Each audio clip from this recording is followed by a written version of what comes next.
ओम सनो वंधुर्जनिता स विधाता धामानि वेद भुवनानि विश्वा यत्र देवा अमृतमान शानास्त्रति ये धामन न धैर्यंत।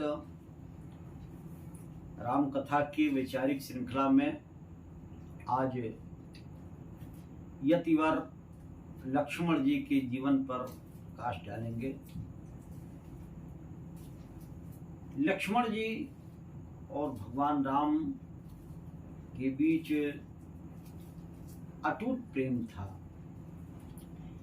दोनों भाई एक दूसरे से कभी जुदा नहीं होते थे।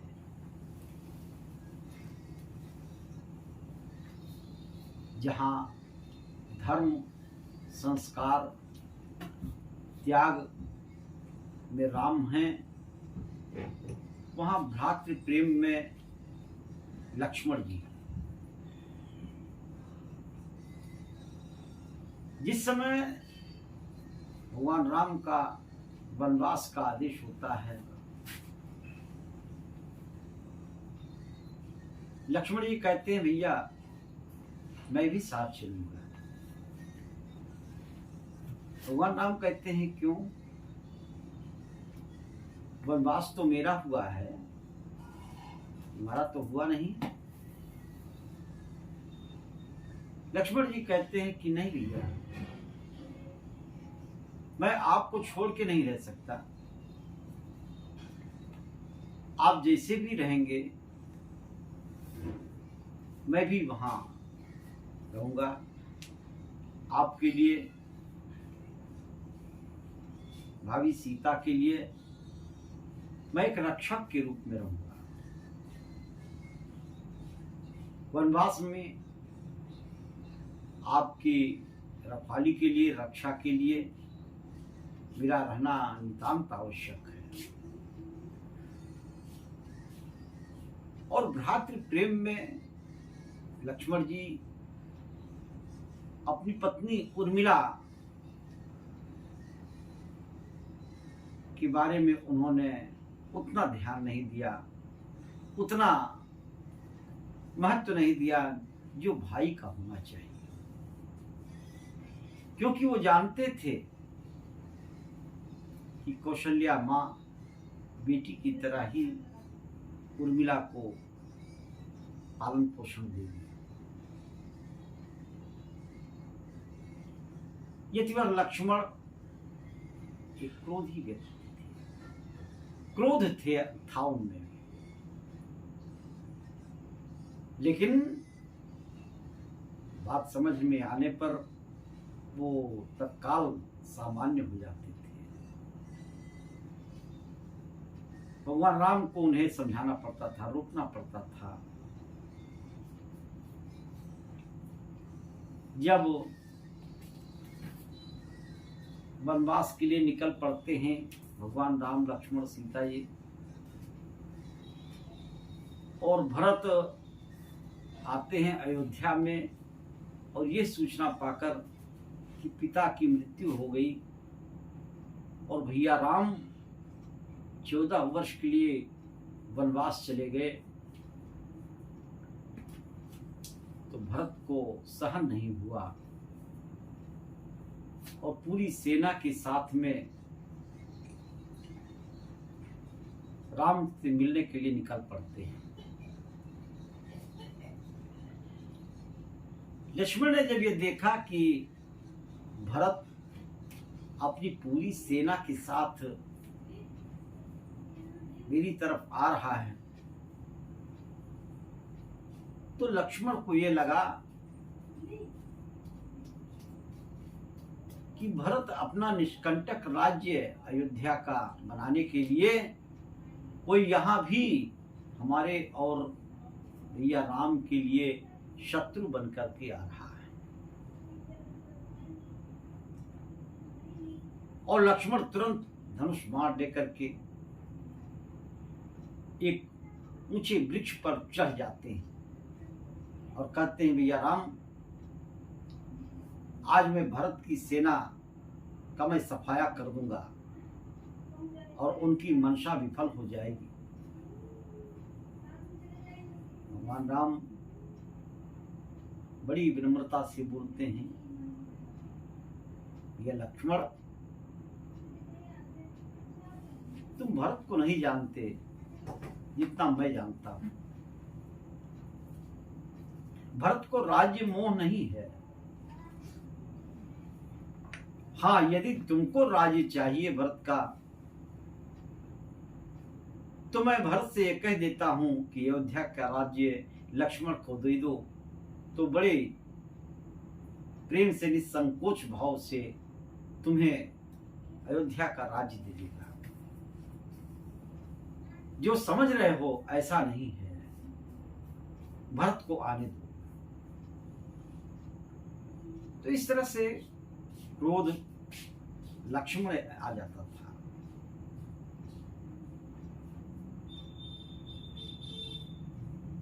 वन में जिस समय मारीच स्वर्ण मृग बन करके आता है,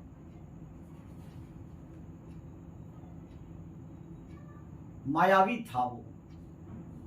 राम जानते थे कि ये मायावी है, लक्ष्मण भी जानते थे कि ये मायावी है, मृग ऐसा नहीं होता। फिर भी सीता के ये कहने पर कि ये मुझे बहुत अच्छा लगता है, मैं इसको अपने साथ रखूंगी। राम उसके पीछे पीछे उसको मारने के लिए दौड़ते हैं और वो छल कर रहा है। वो मृग मारीच वो छल कर रहा है और हा लक्ष्मण, हा राम, ये कह करके जोर से ध्वनि करके तो ऐसा सुना सीता ने, तो लक्ष्मण से कहा कि लक्ष्मण, राम का जीवन खतरे में है। देखो, उन्होंने हा लक्ष्मण बोला है। राम कहते हैं कि ऐसा कोई योद्धा नहीं हो सकता जो राम को युद्ध में पराजित कर दे, ऐसा नहीं हो सकता। ये उस मृग का छल है। फिर सीता कहती हैं,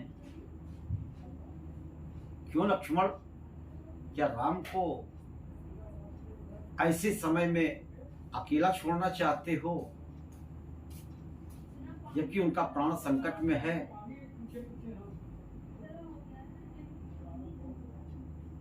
तो भी लक्ष्मण नहीं मानते हैं। फिर सीता जी ने अपनी बात कहा कि अरे लक्ष्मण, तुम यहां पर भरत का प्रतिनिधित्व करने आए हो, भरत से मिल करके राज्य अयोध्या का पाने के लिए राम को ऐसे संकट में डालना चाहते हो, तुम तुरंत जाओ। फिर भी लक्ष्मण नहीं मानते हैं। उन्होंने कहा कि नहीं, मैं आपको छोड़ के नहीं जाऊंगा, ये भैया राम का आदेश है। इसके बाद पुनः सीता जी ये कहती हैं, क्या लक्ष्मण, राम को ऐसे संकट में डाल करके तुम मुझको पाना चाहते हो? तुम मुझ पर आसक्त हो गए हो? तब लक्ष्मण को यह बर्दाश्त नहीं होता। बाकी चीजें तो सुन लिए, लेकिन यह बात सीता जी के लक्ष्मण जी नहीं बर्दाश्त कर पा रहे हैं। तब उन्होंने ये कहा कि यह सीमा रेखा है, इसके बाहर मत आना, ठीक है, मैं जा रहा हूं। भैया राम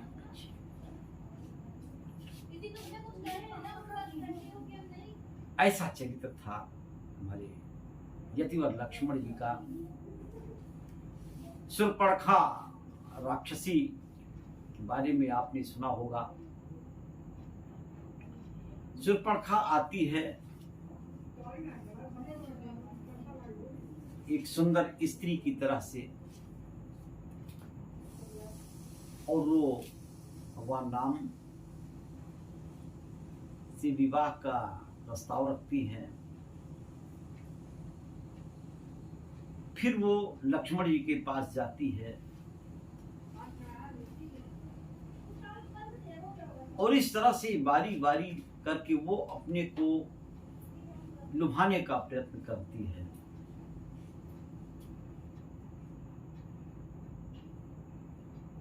और राम और लक्ष्मण ने जब ये कहा कि नहीं, मैं शादीशुदा हूं, और सीता जी निकल पड़ती हैं, तो उसने जब देखा शूर्पणखा ने, तो सीता जी पर झपट पड़ती है।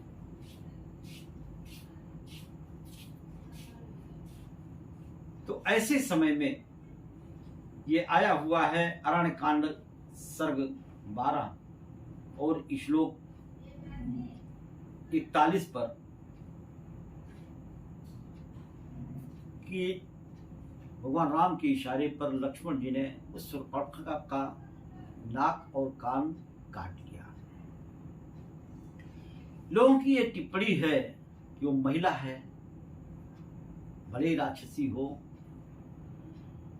लेकिन लक्ष्मण को उसका नाक और कान का काटा जाना यह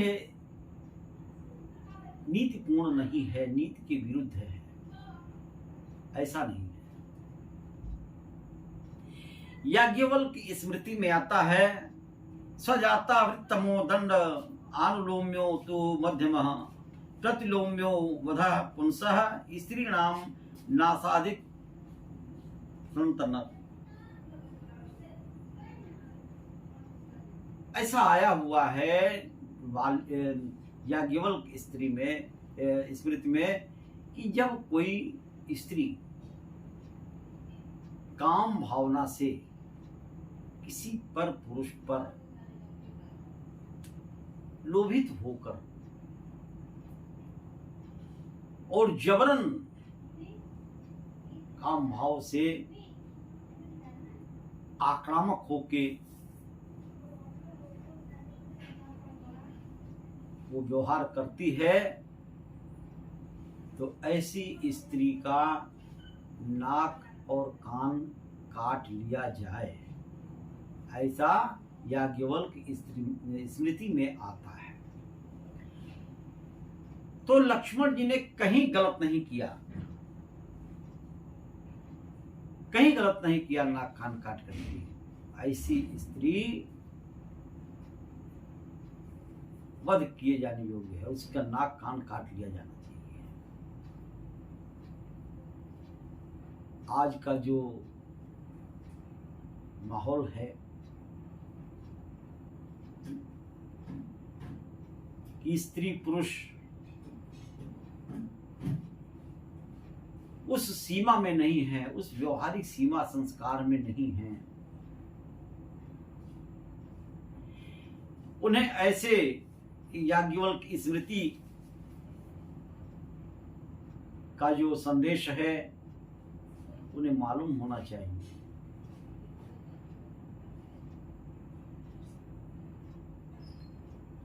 कितना संस्कार के धनी थे हमारे लक्ष्मण जी।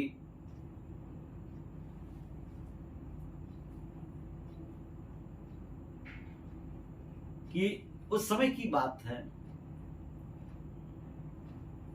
जब हनुमान जी ने ये बताया, सुग्रीव जी ने कुछ जेवर ला करके भगवान राम के समक्ष रखे और उन्होंने कहा कि हाँ, एक महिला राक्षस के बहुपाश में जकड़ी हुई थी और विमान से उसको ले जा रहे थे, तो वो महिला अपने जेवरों को नीचे गिराती हुई जा रही थी। कुछ ये जेवर हैं जो ये पेश कर रहा हूं, देखें क्या ये माता सीता के ही जेवर हैं। भगवान राम आदेश देते हैं लक्ष्मण को कि लक्ष्मण देखो, क्या ये सीता जी के जेवर हैं? तो देखिए संस्कार लक्ष्मण जी के। लक्ष्मण जी, ये किष्किंधा कांड सर्ग 5 श्लोक 15 में आया हुआ है। न हम जानामि केयूरे न हम जानामि कुंडले नूपुरे त्वभिजानामि नित्यम पादाभिवंदनात्। भैया राम, ये बाजूबंद, ये गले के कान के कुंडल, हम इसे नहीं पहचान सकते। हाँ, ये जो नूपुर है, बिछिया, मैं इसे जान सकता हूँ, इसकी शिनाख्त कर सकता हूँ, क्योंकि प्रातः काल जब मैं चरण वंदना के लिए माँ सीता के पास में जाता था तो यही बिछुआ उनके पास हुआ करता था। और जो भी जेवर हैं, मैं इसकी शिनाख्त नहीं कर सकता। आज के समय में भाभी और देवर का जो रिश्ता है, आप होली में देखते हैं किस तरह से इस रिश्ते को गंदा किया जाता है, इस रिश्ते को बदनाम किया जाता है। यतिवर लक्ष्मण से पूछिए, उनके इस आचरण से आप सीख लीजिए कि भाभी को मां के ही समान जानते हैं। हनुमान जी जिस समय अशोक वाटिका में जाते हैं,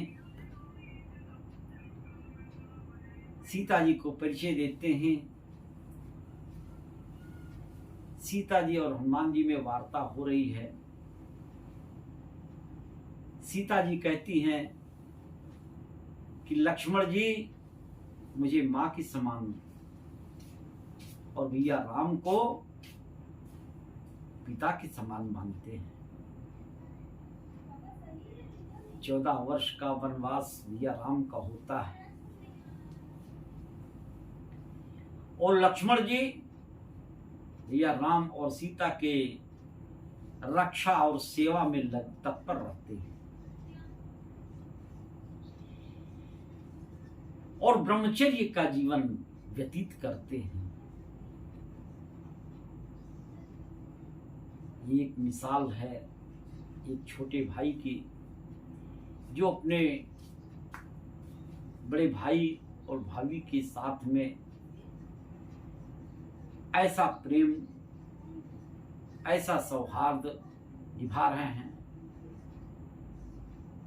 जो अन्य किसी नीतिपूर्ण इतिहास में देखने को नहीं मिलता। यतिवर लक्ष्मण जी के संबंध में मैंने अपने कुछ विचार आपके समक्ष रखे हैं, जो बड़े ही नीतिपूर्ण हैं, जिसे जीवन में अपनाने की आवश्यकता है। मैंने आपके समक्ष प्रस्तुत किया है। इसी के साथ अपनी वाणी को विराम देता हूँ। जय श्री राम।